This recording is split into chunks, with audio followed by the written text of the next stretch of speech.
BC సోదరిమణులారా నమస్కారం. నేను నల్గొండ జిల్లా తిప్పర్తి మండలం గ్రామ వెల్లమ్మగూడెంకి సంబంధించినటువంటి జనరల్ మహిళా సీటు నామినేషన్ వేయడం జరిగింది. దీనిలో భాగంగా నాకు అనేక ఇబ్బందులు నామినేషన్ వేసే క్రమంలో జరిగింది. ఇనామసాన్ని ఎన్నుకోవాలనే ప్రత్యర్థి ఇంత ఘాతకానికి పాల్పడండి, నాలో మూత్రం కలిపి తాపేయడం, ఇట్లాంటి దుష్కార్యాలు జరిగినవి.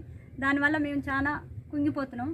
అయితే మీ అంతా సపోర్ట్ ఉండాలని నేను ఆశిస్తున్నాను. నాది ఇంత అవమానం బీసీ నాకొక్కదానికి జరగలేదని నేను అనుకుంటున్నాను. బీసీ వర్గానికి, యావత్ వర్గానికే జరిగిందని నేను భావిస్తున్నాను. నా గెలుపు బీసీ సంఘానికి గెలుపని నేను ఆశిస్తున్నాను. మీ అందరి అండదండలు ఉండాలని భావిస్తున్నాను. ఈరోజు మనం నాగలక్ష్మికి మన బీసీలు అందరి తరఫున ఆమె పూర్తి మద్దతు ఇవ్వాలి, గెలిపించుకోవాలి. ఆ గెలుపు అనేది ఇక్కడే స్టార్ట్ కావాలి. ఎల్లమ్మగూడెం నుంచే ఒక నాగలక్ష్మి ఎన్నుకోబడ్డది, గెలిచింది అంటే అన్ని బీసీ వర్గాల వాళ్ళకి చైతన్యం వస్తుంది. ఆ చైతన్యం చూసి ప్రతి ఒక్కరు ముందు రావాలి.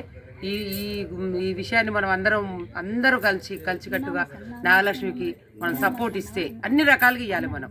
ఎందుకంటే తను ఆర్థికంగా ఉండొచ్చు, బలవులకు అందరికీ ఆ అమ్మాయి తరపున నేను కూడా విజ్ఞప్తి చేసుకుంటే ఆమెను గెలిపించాలి. ఈ ఊరు వాళ్ళు. జై భీమ్.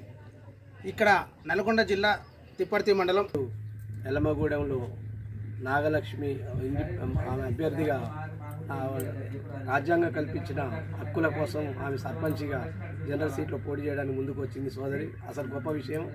అలాంటి ప్రజాస్వామ్య పద్ధతుల్లో ఆమె రాజకీయాలకు ముందు వచ్చినందుకు ఆమె ఒక ఉపాధ్యాయురాలు అయినా కూడా ఈ మన బహుజనుల తలరాతను మార్చే ఒక ప్రయత్నం కోసం వచ్చి ఆమె అగ్రవర్ణాలకు కొద్దిగా భయభ్రాంతులకు గురి చేసి ఆమె గెలుపుని అడ్డుకునే ప్రయత్నాలు కుట్రలు రచించారు. కాబట్టి ఏది చేసినా కూడా బహుజనులతో ఏకమై మన ఓట్లు మనం వేసుకున్న మన జాతుల్ని మనం ఈజీగా గెలిపించుకోవడానికి ఇది ఒక అవకాశం ఉంది. ఇది రాష్ట్ర వ్యాప్తంగా ఇది ఒక బీసీ బిడ్డకి, ఒక యాదవ్ బిడ్డకి జరిగిన అన్యాయం కాదు. ఇది అధర్మం, ఇది ప్రజాస్వామ్యానికి విరుద్ధం. ఇట్లాంటి ఘటనలు జరగటం చాలా విచారకరం. బహుజన సమాజ్ పార్టీ పూర్తిగా దీన్ని ఖండిస్తుంది.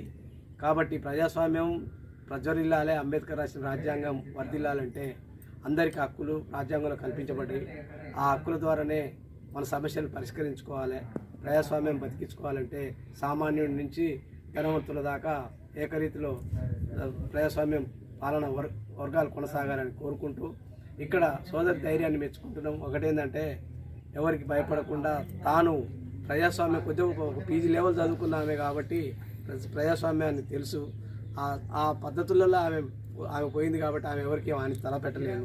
కాబట్టి అలాంటి వాళ్ళని బీసీ సమాజం యావత్ ఏకమై, బహుజన సమాజం ఏకమై ఆమెను గెలిపించుకున్న నాడే ఈ సమాజం మార్పు చెందుతుంది. అన్ని ఆటంకులు ఆయన సావిత్రిబాయి కూడా ఆటంకంగా కల్పించారు, పూలే కల్పించారు, వాళ్ళు చేస్తూనే ఉంటారు. కానీ మనం కూడా వాటిని సవాల్ చేసినాడే మనం కొద్ది జాతికి ఆదర్శంగా ఉంటాం.